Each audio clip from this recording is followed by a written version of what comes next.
यह द्वितीय दिन में हम लोग प्रवेश कर चुके हैं और प्रारंभ आज से हम लोग विषय वस्तु की ओर जा रहे हैं। और जब भी हम कोई कार्य प्रारंभ करते हैं तो अनिवार्य रूप से कोई न कोई अपना लक्ष्य होता है। यहाँ अलग अलग विषय को ध्यान में रखते हुए आज जो हम चर्चा प्रस्तुत कर रहे हैं वो उन्हीं के आलोक में है, जो उन सभी के लिए यह उपादेय हो, और या फिर यह कह सकते हैं जो कि यह एक मंगल भावना से करने के लिए यह कक्षा रखी गई है आज। क्योंकि विषय वस्तु जो पढ़ाएंगी वह कंटिन्यू करेंगे अपने विषय वस्तु के साथ।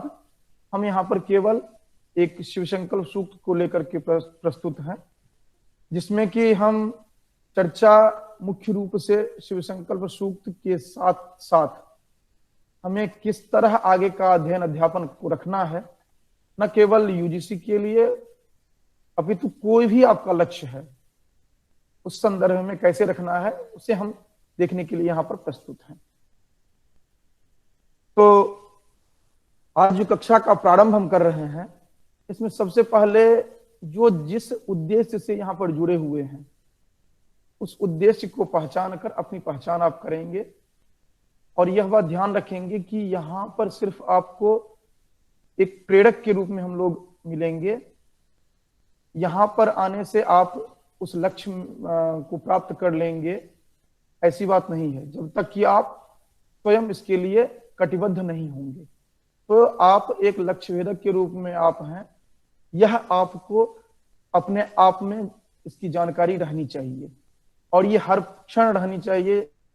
इसके प्रति आग्रह क्यों है इस संदर्भ में हम चर्चा करेंगे, और यह सिर्फ इसलिए करेंगे क्योंकि जो व्यक्ति यूजीसी क्वालिफाई करेंगे, आगे चल करके कहीं अध्यापन करेंगे, कोई यूपीएससी क्वालिफाई करेंगे, आगे चल करके वो समाज में आएंगे, तो वह क्या कंट्रीब्यूट कर पाएंगे अपने कंट्री के लिए, अपने नेशन के लिए क्या कंट्रीब्यूट कर पाएंगे, यदि उनका यह स्पष्ट नहीं होगा कि संस्कृत अन्य से इतर कैसे है और सभी इसमें अनुसूचित कैसे हैं। तो ये हम संक्षेप में इसकी चर्चा करेंगे। इसके बाद मंगलाचरण जो है, मंगलाचरण के संदर्भ में हम यहाँ पर देखेंगे, जिसमें कि मुख्य रूप से हम शिव संकल्प सूक्त को रखे हैं आज, जो कि हमें एक दृढ़ता के लिए हमें प्रेरित करता है, जो कि हम जो भी कार्य करें वह एक दृढ़ संकल्प के साथ प्रारंभ करें, यह हमें बताता है यह। तो सबसे पहले अभी तक जो हमने चर्चा की, इंडेक्स जो हमने देखा, उसमें हमने 3 स्टेप में आज का हमारा व्याख्यान रहेगा। पहला तो रहेगा जो कि हम अपने आप को समझें। तीसरा 3 फोल्ड्स जो हमने दिया है, संस्कृत के संदर्भ में दिया है, जो कि संस्कृत अतीत, वर्तमान और आगे के लिए, इन तीनों के लिए संस्कृत की क्या सिग्निफिकेंस है, इसको हम अभी देखेंगे। इसके बाद तीसरा जो हमारा लास्ट जो हमारा स्टेज रहेगा वह स्टेज है जो कि step of learning. Step of learning के अंतर्गत हम देखेंगे जो कि हमें किस तरह से तैयारी करनी चाहिए। तो ये इससे आप पूर्णतः परिचित हैं ही, जो आपका क्या सिग्निफिकेंस है एक लक्ष्य भेदक के रूप में, जो लक्ष्य लेकर के आप चल रहे हैं उस दृष्टि से, क्योंकि ये स्वयं आप खुद अपनी पहचान कर सकते हैं, कोई अन्य नहीं करा सकता है। हम आते हैं दूसरे बिंदु पर, जो कि 3 फोल्ड्स की बात जो हमने की, त्रिपुटी की जो बात की, इसमें इंपॉर्टेंस ऑफ लैंग्वेज जो है, तो भाषा की महत्ता जो है सामान्य दृष्टि से, यह हम देखते हैं। इसके बाद संस्कृत का जो महत्व एक भाषा विशेष के रूप में जो है, इसको देखते हैं, और वर्तमान समय में इसकी क्या उपादेयता है जो हमें आगे के लिए प्रेरित करता है, ये हम देखेंगे। और ये सभी हमारा जो रहेगा वह 15 मिनट का रहेगा। इसके बाद हम पूछेंगे जो कि स्टेप्स ऑफ लर्निंग, ये मुश्किल से 2-3 मिनट का रहेगा, लास्ट सेगमेंट रहेगा यह।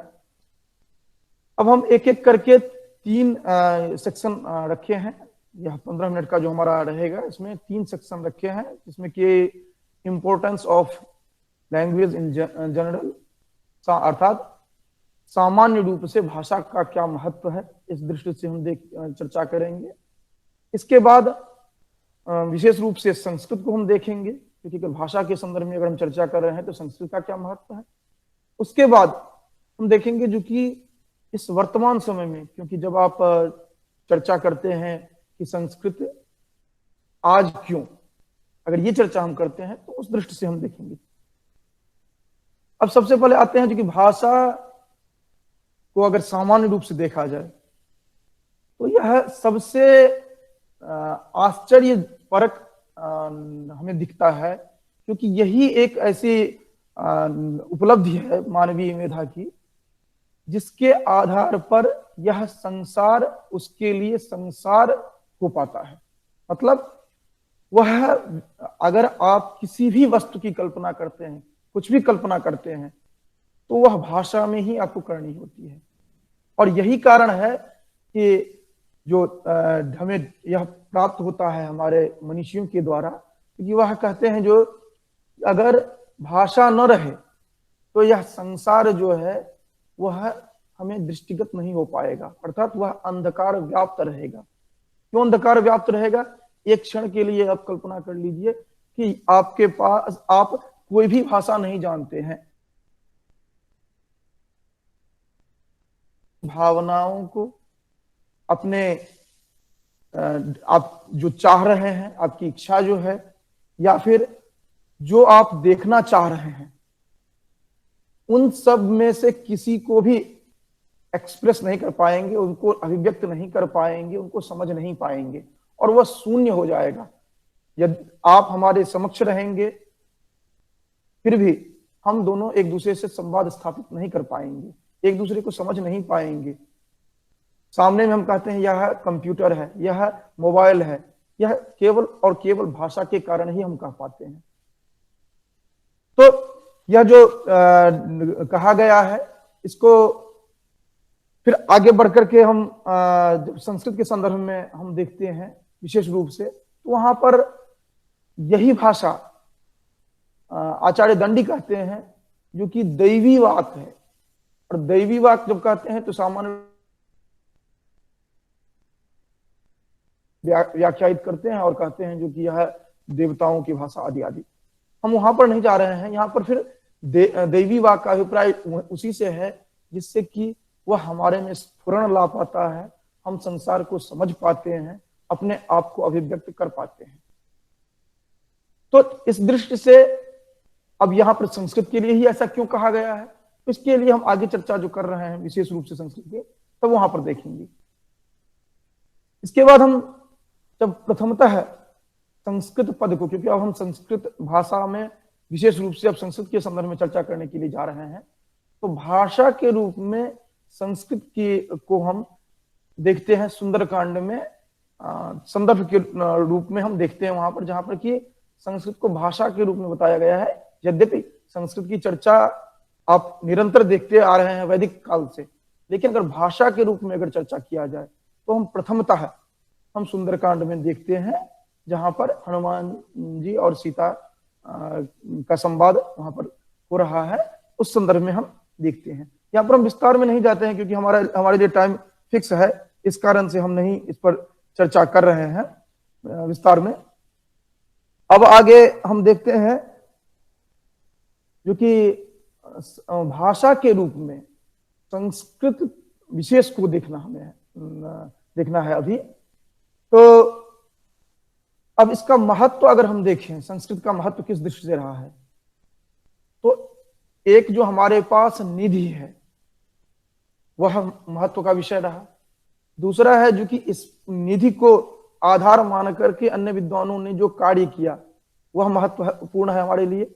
और जो अवधारणाएं, जो कॉन्सेप्ट्स हमें प्राप्त हुए हैं इनके माध्यम से, यहाँ पर हमने कुछ स्थाली पुलाकन न्याय से हमने एक दो यहाँ पर दिया है नाम, आप विस्तृत आलेख पढ़ सकते हैं और विस्तृत लिस्ट बना सकते हैं जो कि इस तरह के कौन कौन से कार्य हुए हैं, क्योंकि यहाँ पर मात्र दिग्दर्शन दिया जा रहा है, संपूर्ण व्याख्यान इस पर नहीं है। आप मैक्स म्यूलर को देखें या शोपेनहावर को देखें, ब्लूमफील्ड को देखें, और इनके साथ साथ सहस्त्र ऐसे पाश्चात्य विद्वान रहे हैं जो यहाँ के प्रति, संस्कृत के प्रति आकर्षित हुए हैं। उनकी मेधा संस्कृत के संदर्भ में, भले वह उसका उद्देश्य जो भी रहा हो, उन्होंने कार्य किया। इसी तरह हमने जो शून्य की अवधारणा देखते हैं हम, या पाइथागोरस प्रमेय देखते हैं, इस तरह के असंख्य कार्य हम देखते हैं जो कि संस्कृत जगत के माध्यम से ही हमें देखने को मिलता है। हम यहाँ पर अभी कर्मकांड आदि से अलग हो रहे हैं, क्योंकि उस सब वो तो हम सामान्य रूप से जानते ही हैं, लेकिन हम सिर्फ और सिर्फ वहीं तक फोकस न करें, केंद्रित न रहें, हम उससे आगे बढ़ें। इसलिए हम ये कुछ बिंदु यहाँ पर प्रस्तुत कर रहे हैं, और इसको आप एक्सपेंड कर सकते हैं, विस्तारित कर सकते हैं अपनी बुद्धि के आधार पर। इसके बाद दूसरी जो इसकी विशेषता है वह है जो कि यह जिस रूप में लिखित है उसी रूप में उच्चरित किया जाता है।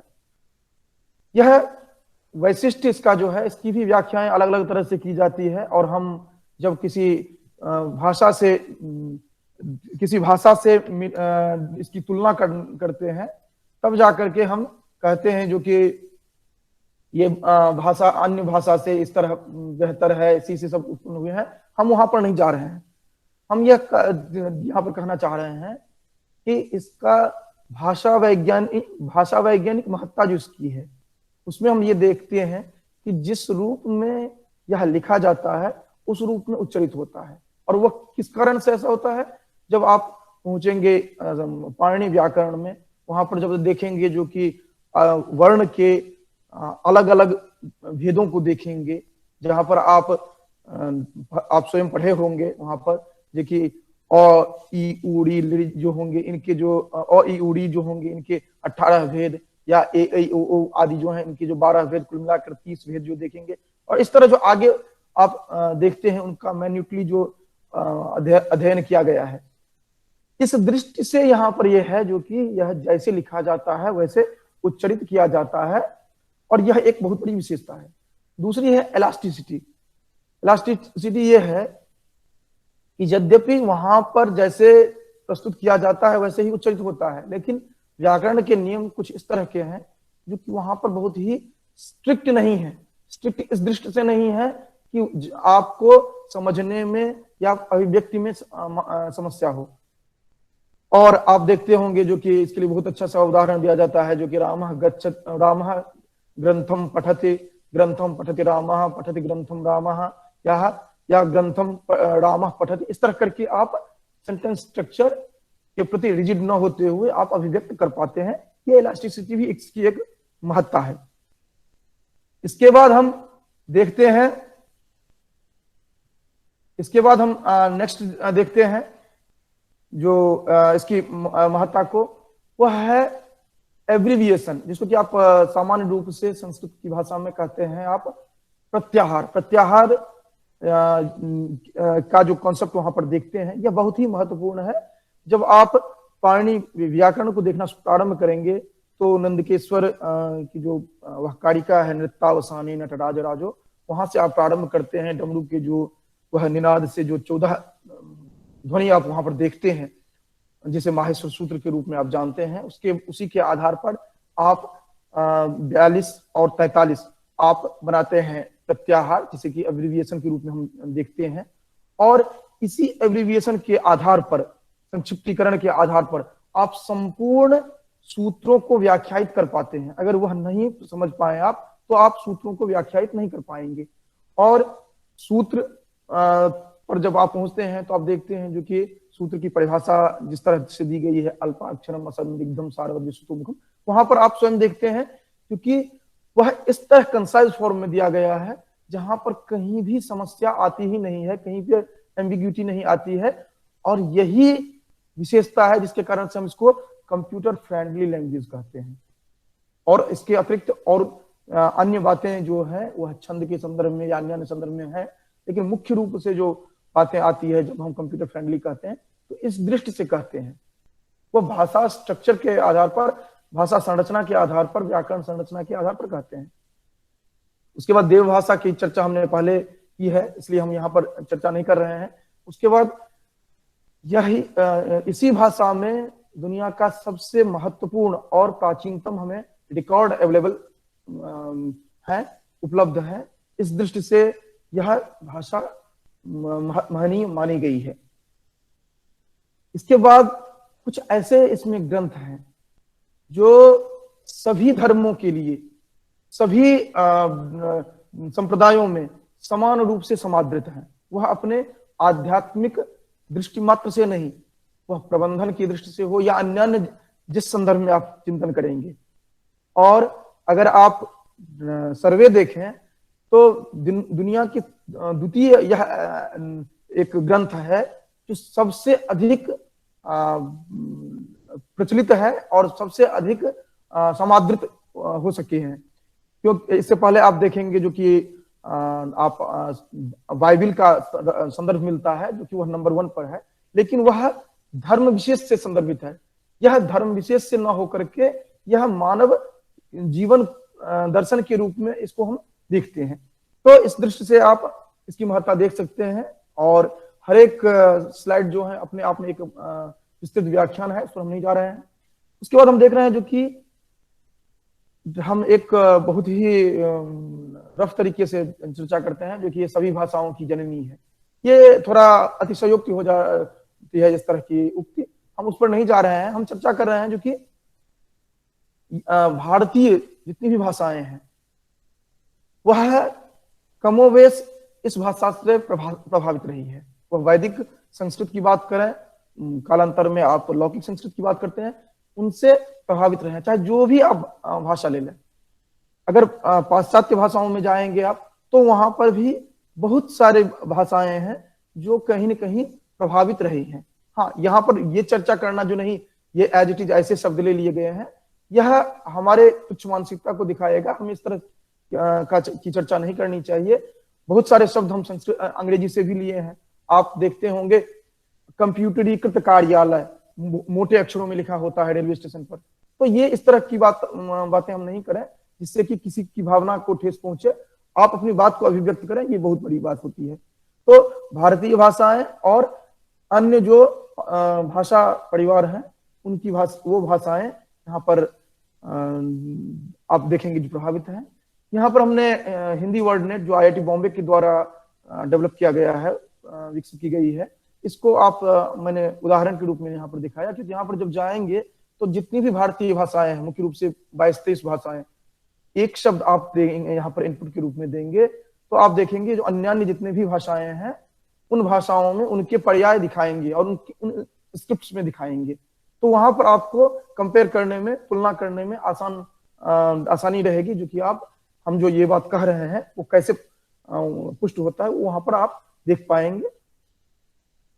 अब हम आते हैं इसके विकास के क्रम में, क्योंकि वर्तमान संदर्भ में हमें इसकी चर्चा करनी है संस्कृत की। तो इसमें हम देखते हैं जो कि 3 हम डिवीजन करते हैं। एक तो देखते हैं प्री पाणिनियन एज, क्योंकि पाणिनि ने जो अष्टाध्यायी की संरचना की, अष्टाध्यायी नामक ग्रंथ जो हमारे समक्ष प्रस्तुत किया, उससे पहले भी व्याकरण संप्रदाय थे।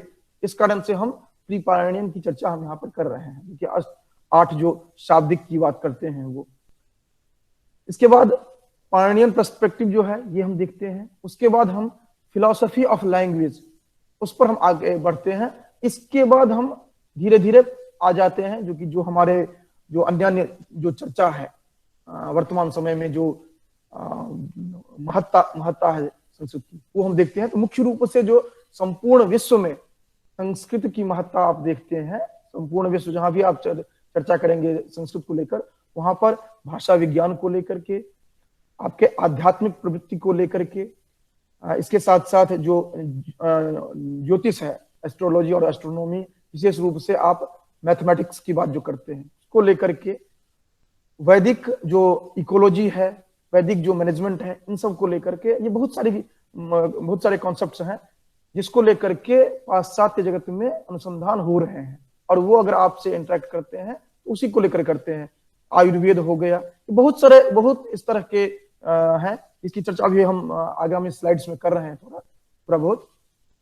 लेकिन मुख्य है एक जो कि भाषा विज्ञान। मैं भाषा विज्ञान की बात क्यों कर रहा हूं, क्योंकि यह आजकल कंप्यूटेशनल पार्ट से अर्थात संगणकीय भाषा विज्ञान के रूप में प्रतिष्ठित हो रहा है, जो एक उभरता हुआ डिसिप्लिन के रूप में, उभरते हुए डिसिप्लिन के रूप में इसको देखते हैं हम। तो अब हम आते हैं वर्तमान समय में जो महत्ता हम देखते हैं। आप शास्त्र की बात तो हम करते ही हैं, जो कि भिन्न भिन्न शास्त्र जो हमारे समक्ष हैं, उसके साथ साथ वर्तमान में असंख्य पत्र पत्रिकाएं हमें प्राप्त होती हैं। इसके साथ साथ हम प्रतिदिन के जो हमारे इश्यूज हैं उनके समाधान के लिए हम संस्कृत के जो ग्रंथ हैं उनके शरण में जाते हैं। वो आप जन्म से लेकर के षोडश संस्कार की जो बात करते हैं वहां तक की चर्चा कर सकते हैं। इसके साथ साथ जितने भी हम शास्त्रीय चर्चा करते हैं, जिसको कि हम कंपेयर करके दिखाना चाहते हैं भौतिक विज्ञान से, रसायन विज्ञान से या अन्य विज्ञान से, वह कहीं न कहीं संस्कृत के जो टेक्स्ट हैं, संस्कृत के जो ग्रंथ हैं, उन पर आधारित हैं। तो हमें संस्कृत के ग्रंथों को भी थोड़ा बहुत समझना हमारे लिए जरूरी हो जाता है। इसलिए हम इस सेगमेंट में हम संक्षेप में उन ग्रंथों की चर्चा की है। आप दो पार्ट में बांट लेते हैं, वैदिक और लौकिक, जिसको कि हम क्लासिकल के रूप में देखते हैं, क्योंकि वेस्टर्न कॉन्सेप्ट जो है वो क्लासिकल के रूप में, हमारे लिए लौकिक है, वह वैदिक है। इसके बाद हम वैदिक में जब चर्चा करते हैं, ये विस्तार में चर्चा की जाएगी इसकी, जो कि देखते हैं, जो कि ब्राह्मण संहिता देखेंगे, ब्राह्मण देखेंगे, आरण्यक, उपनिषद। इसके बाद आकर के आप वैदिक लिटरेचर में जब आते हैं तो फिर संहिता में ऋग्वेद, सामवेद, यजुर्वेद, अथर्ववेद देखेंगे, और साइमल्टेनियसली आप उनके ब्राह्मण, आरण्यक, उपनिषद, शिक्षा ग्रंथ, फिर सूत्र साहित्य, ये इस तरह आप देखेंगे। और जब इस तरह देखेंगे तभी आपको एक इसका जो कहते हैं जो विहंगम अवलोकन आप कर पाएंगे। इसके साथ ही साथ इनके अर्थों को समझने के लिए आप शिक्षा ग्रंथों को अर्थात वेदांग को देखेंगे, जिसमें कि शिक्षा, कल्प, निरुक्त, छंद, ज्योतिष आदि की चर्चा, ये विस्तृत चर्चा की जाएगी आगामी कक्षाओं में। तो यहाँ पर जो हम कर रहे थे प्री पाणिनियन पर्सपेक्टिव और फिलोसफी ऑफ लैंग्वेज, इसकी चर्चा के अनंतर हम देखते हैं वैदिक जो ग्रंथ हैं उनसे आगे हम बढ़े तो हम देखते हैं जो कि पुराण, ये महाकाव्य जो हैं, जिसमें कि मुख्य रूप से रामायण और महाभारत को हम विशेष रूप से चर्चा करते हैं। वो इसलिए चर्चा करते हैं क्योंकि ये दोनों उपजीव्य ग्रंथ हैं। उपजीव्य ग्रंथ अर्थात उनके आधार पर भिन्न भिन्न ग्रंथों की रचना की गई है, भिन्न भिन्न काव्यों की रचना की गई है, महाभारत के आधार पर, रामायण के आधार पर। इसीलिए हम इनको विशेष रूप से देखते हैं। और हमें यह बात ध्यान रखना है कि यह रामायण, महाभारत, विशेष रूप से रामायण, ये सिर्फ भारत में ही प्रचलित नहीं रहे हैं। यह भारत से सुदूर भिन्न भिन्न देशों में आप कमोबेश अलग अलग रूपों में आप रामायण के पात्रों की चर्चा आप देखते हैं। वो आप श्रीलंका देखें या इंडोनेशिया देखें या वियतनाम देखें, भिन्न भिन्न देशों में आप किसी न किसी रूप में उनके पात्रों को देखते हैं, वहां के जो परंपराएं हैं वहां पर इनको देखते हैं। तो इस कारण से हम अपने आप को संकुचित न करें, अपने आप को एक्सपेंड करने का, विस्तारित करने का प्रयास करें। इसके बाद हम आते हैं जो कि अलग अलग तरह के ग्रंथों को देखते हैं। हालांकि हमारे यहाँ इस तरह का डिवीजन नहीं किया गया है, इस तरह का विभाजन नहीं किया गया है, जो कि हम इसको कोर्ट एपिक्स माने या डिवोशनल माने, इस तरह है। हालांकि परवर्ती जो हमारे आचार्य हैं वो संस्कृत साहित्य के इतिहास में इस तरह के भी वर्गीकरण करने का प्रयास किए हैं, लेकिन वो सिस्टेमेटिक नहीं है अभी भी, क्योंकि वहां पर उन्होंने एक दो को लिया है, अन्य को छोड़ दिया है। लेकिन जब हम एक क्लासिफिकेशन करेंगे, वर्गीकरण करेंगे, तो देखेंगे जो कि भिन्न भिन्न क्षेत्रों के साहित्य हमें प्राप्त होते हैं। इसमें कि हम देखते हैं जो कि कोर्ट एपिक्स देखें, जो कि बहुत सारे दरबारी कवि थे, वह उन्होंने जो रचनाएं की हैं। डिवोशनल हम देवताओं के लिए जो पद्य की रचना की गई है, कुछ ऐतिहासिक दृष्टि से जैसे आप राजतरंगिणी आदि को देखेंगे। डेडिकेटेड पोएम जो कि पार्टिकुलर उन्हीं के लिए, विशेष रूप से उन्हीं के लिए किया गया है जिस राजा के अधीन थे, या किसी विशेष वस्तु के लिए। डेडिकेटेड में केवल राजा के लिए ही नहीं देखेंगे, आप देखेंगे मार्जनी शतकम, झाड़ू पर उन्होंने 100 श्लोक बनाए हैं। तो वो डेडिकेटेड है केवल उस पर्टिकुलर वस्तु के लिए, क्योंकि वह उनके जीवन में बहुत अधिक प्रभाव रखा होगा। या इस तरह के भी बहुत सारे हमें प्राप्त होते हैं जिनकी अलग से सूची बनाने की जरूरत है। इसके बाद प्रोज रोमांस देखते हैं, चंपू, चंपू हम जानते हैं गद्य पद्य मिश्रित जो है। फिर प्रसिद्ध जो कहानियां हैं पंचतंत्र आदि को हम देखते हैं। इसके साथ साथ फेबल्स जो हम देखते हैं, जो कि यह है जो बच्चों के लिए जो हम देखते हैं, जो कि कथाएं जो हम देखते हैं। इसके साथ साथ ड्रामा जिसको हम प्ले के रूप में देखते हैं, जो कि नाटक साहित्य। हालांकि नाटक साहित्य तो विस्तृत रूप में हमें नाट्य शास्त्र से ही हमें दृष्टिगत होता है उसके संदर्भ में। इसके अतिरिक्त कुछ साइंटिफिक लिटरेचर देखते हैं। साइंटिफिक लिटरेचर, फिर यहाँ पर हम कंफ्यूज नहीं होंगे, जब हम विज्ञान की बात करते हैं तो अलग अलग भागों, अलग अलग डिसिप्लिन में, अलग अलग परंपरा में अलग अलग तरह से विज्ञान पद को व्याख्यायित किया गया है। तो हम जब भी विज्ञान पद का प्रयोग करते हैं तो थोड़ा ध्यान रख करके करेंगे।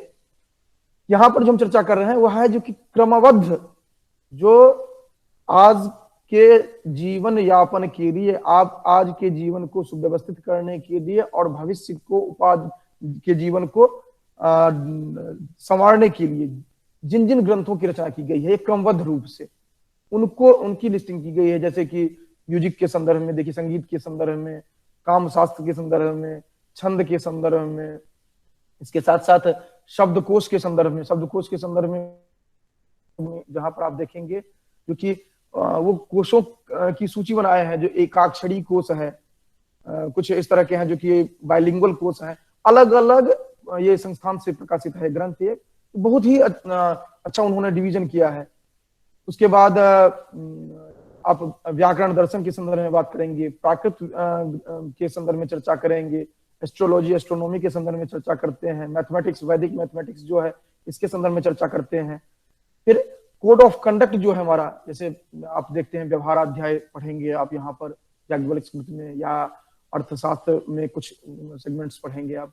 इस तरह आप अलग अलग क्षेत्र में आप देखेंगे जो कि कोड ऑफ कंडक्ट से रिलेटेड बहुत सारी बातें आप वहां पर देखेंगे। और प्रारंभ तो हमारा ऋत की अवधारणा जो है वैदिक, वहीं से हम देखना शुरू करते हैं।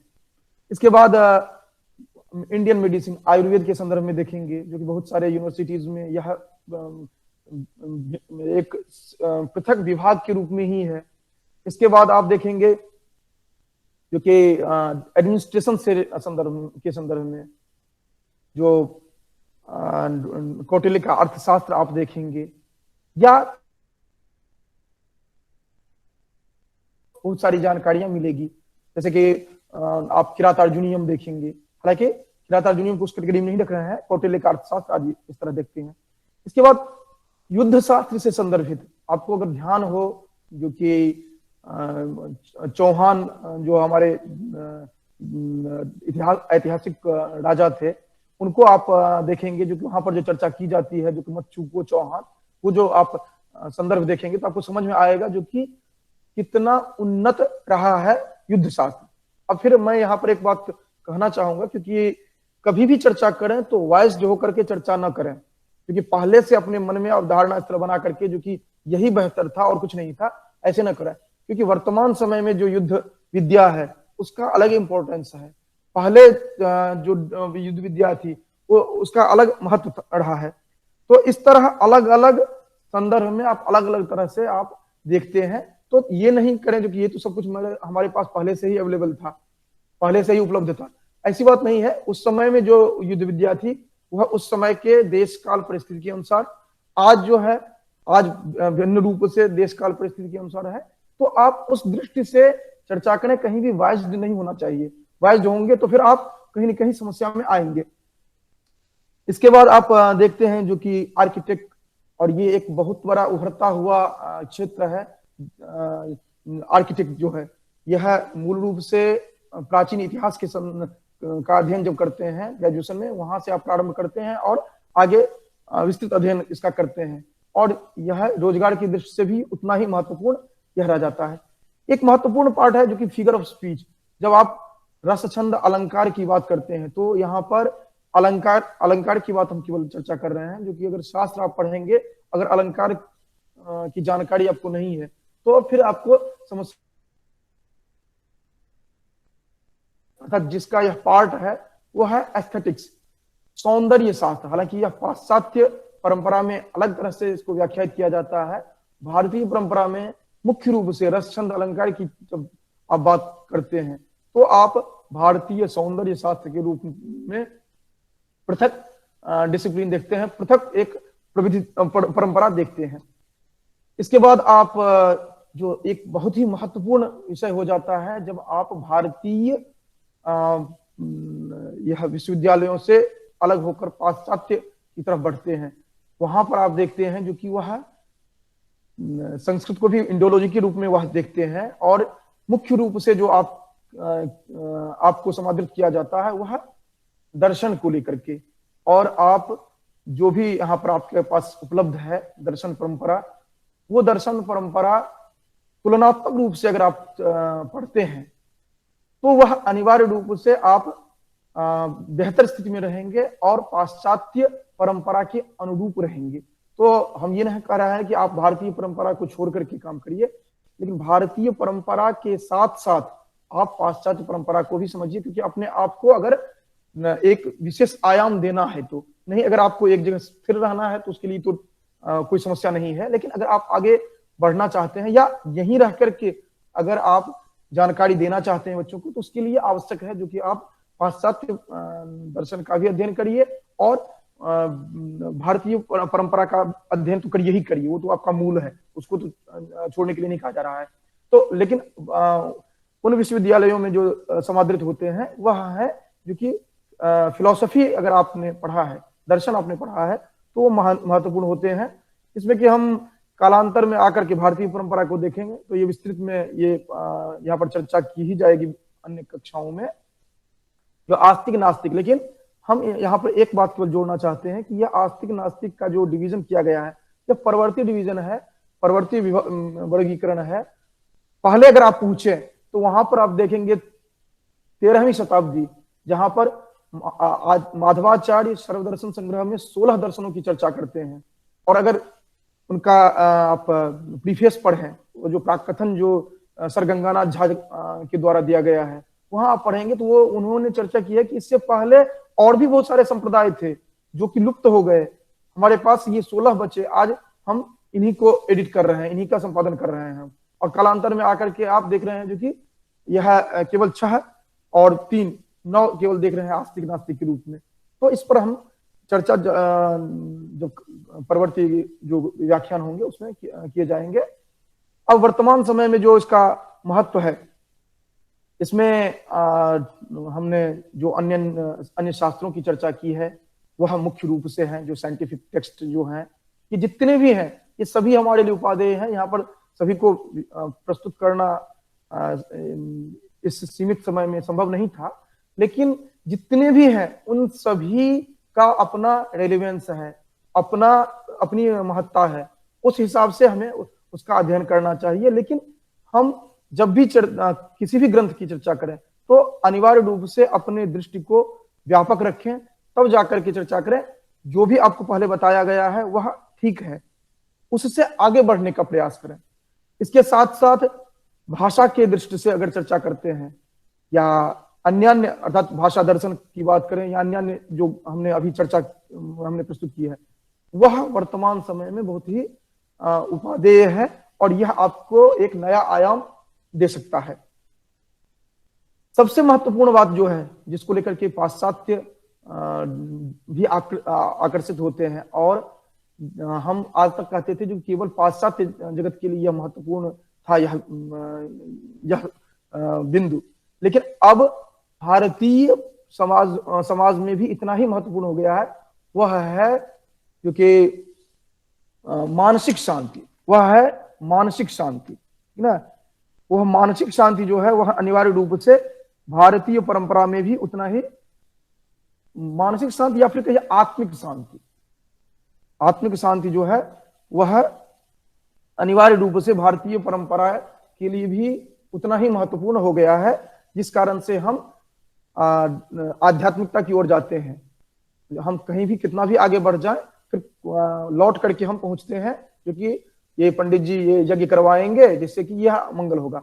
वस्तुतः वह केवल मनोवैज्ञानिक आधार मात्र है, और उसी संदर्भ में जितनी भी चर्चाएं की जाती है या जितना भी क्रिटिसाइज किया जाता है, जब उसका मिसयूज किया जाता है तो उसका क्रिटिसाइज किया जाता है। इसके साथ साथ हम मैगजीन, जर्नल, फिर भिन्न भिन्न यूनिवर्सिटीज में हम संस्कृत विभाग को जो देखते हैं, यूनिवर्सिटीज ही नहीं, आईआईटीज जो है, आईआईएम जो है, वहां पर हम संस्कृत को की जो पुनर्स्थापना देख रहे हैं, वो कहीं न कहीं इन सब बातों से अभिप्रेरित होकर के ही है। और यह दर्शाता है कि यह विषय जो है वह व्यापकता के साथ आगे बढ़ने वाला है। तो इसीलिए इसमें बहुत स्कोप है, और हमें व्यापक दृष्टि रखनी होगी, तभी जाकर के स्कोप है, नहीं तो आपके लिए कोई स्कोप नहीं है। ये भी बात तय है। यह अगर पीएचडी की बात करें तो 5,000 से अधिक पीएचडी प्रतिवर्ष हम देखते हैं भिन्न भिन्न विश्वविद्यालयों में। हालांकि वह यह बात अलग है कि उसकी जो गुणवत्ता है, उस गुणवत्ता पर अभी तक ध्यान नहीं दिया जा रहा है, वो बात अलग है। और यह ओपनली कहा जा सकता है, इसमें कहीं समस्या नहीं है। टीवी सीरियल्स देखते हैं, जो कि अलग अलग टीवी सीरियल्स अब संस्कृत माध्यम में बनना प्रारंभ हुआ है। हम कार्टून्स देखते हैं, हम एडवर्टीजमेंट्स देखते हैं संस्कृत में। हाँ, उसकी संख्या कम है, लेकिन वो धीरे धीरे आगे बढ़ेंगे। मूवीज हम देखते हैं, अभी हाल ही में अहम ब्रह्मास्त्र में हमने देखा है। इस तरह हम देखते हैं जो कि यह उभरता हुआ डिमांडिंग सब्जेक्ट है, जो कि पहले उसकी यह इस विषय का जो दायरा जो था वो अलग था, अब दायरा और भी बढ़ गया है। इसके साथ साथ जो अगर हम नेशन की बात करें तो जब भी कोई नियमावली बनती है या कुछ भी होता है तो उसके लिए आवश्यक हो जाता है कि वहां पर उसके नियम उस राष्ट्र के जो राष्ट्र की संस्कृति जो है उसको समझा जाए। और इसीलिए देखते हैं जब भी कोई जजमेंट दिया जाता है तो जो भिन्न भिन्न ग्रंथ हैं उनको आधार माना जाता है, और भारतीय संस्कृति को देखी जाती है, जिसमें कि बहुत सारे जो संदर्भ हमें मिलते हैं मनुस्मृति के, व्यवहाराध्याय के, अर्थशास्त्र के, ये फ्रिक्वेंटली अर्थात बारंबार इसको उद्धृत किया जाता है। उसके बाद अगर आप सिविल सर्वेंट होने की सोच रहे हैं तो आपके लिए यह भाषा अत्यंत ही उपादेय है, और मैं स्पष्ट रूप से यह कह सकता हूं कि इसके बिना एक समुचित सेवक आप बन ही नहीं सकते हैं। क्योंकि जो आप भारतीय संस्कृति को अगर आप नहीं समझ पाएंगे, भारतीय समाज को नहीं समझ पाएंगे, तो भारतीय समाज को की सेवा आप कर ही नहीं सकते हैं। और उसके साथ साथ जो नैतिक पक्ष है वह तो सब हम जानते ही हैं। जो नैतिक पक्ष के लिए सबसे महत्वपूर्ण आधार ये ग्रंथ है, वो आप पंचतंत्र से स्टार्ट करें, नीति से तक देखें, या अन्य अन्य जो ग्रंथ हैं, यह हमारे लिए आधारभूत ग्रंथ हैं जिनको हमें देखना होता है हमारे जीवन में, उनको आत्मसात करना होता है। और आप जानते ही हैं जो कि आचार्य श्रीहर्ष कहते हैं, जो कि अधीत, बोध, आचरण और प्रचार, ये 4 स्तर होते हैं। तो अगर आप अध्ययन करते हैं और अध्ययन के बाद उसको आप उसको समझ पाते हैं, उसके जो विषय वस्तु है उनको समझ पाते हैं, और इसके बाद उसको अपने आचरण में लाते हैं, तब जाकर के प्रचार करने की बात या पढ़ाने की बात या समझाने की बात आती है। आप अगर सिविल सर्वेंट बन रहे हैं या आप अध्यापक बन रहे हैं, अगर आप उन विषय वस्तुओं को आपने पढ़ा नहीं है, अगर पढ़ भी लिया है, अगर उसको समझ नहीं पाए हैं ठीक से, विषय वस्तु वह कह कुछ रहा है और आप समझ कुछ और रहे हैं, तो आप आगे नहीं बढ़ सकते हैं। अगर आपने समझ भी लिया है, अगर उसे आप अपने आप में ढाल नहीं सकते हैं, तो सत्यम वद धर्मम चर, ये सब जो है यह केवल और केवल ग्रंथ में ही रहेगा। वो पुस्तक स्था तुजा विद्या पर हस्तगतम धनम, वही वाली बात रहेगी।